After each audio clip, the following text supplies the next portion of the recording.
Sovet İttifaqının süqutundan sonra ilk dəfədir ki, biz Cənubi Qafqazda sülhə nail ola bilərik və bugün Azərbaycan və Ermənistan arasında sülh istiqamətində aparılan danışıqlarda görürük ki, bu mümkündür. Biz danışıqları fəal şəkildə həyata keçiririk. Sülh müqaviləsinin təqribən 80% mətn artıq razılaşdırılıb.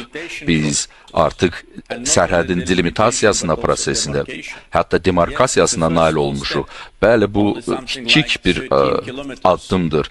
13 kilometrlik bir hissə demarkasiya edilibdir bizim 1000 kilometrlik təbii ki, sərhədimiz var Ermənistanla, ancaq bu düzgün istiqamətində atılmış addımdır və biz ümid edirik ki, sülh danışıqlarla bağlı Azərbaycanın irəli sürdüyü bu təşəbbüs sülh sazişinin imzalanması ilə nəticələnəcək və bu təkcə Cənubi Qafqaz üçün deyil, dünyanın müxtəlif regionları üçün mühüm hadisə olacaqdır. Bu nümunə olacaqdır ki, 30 il ərzində münaqişə içərisində olan ölkələr, burada təbii ki, Azərbaycan ərazisinin 20%-nin tamamilə dağıdılması ilə nəticələnmişdir.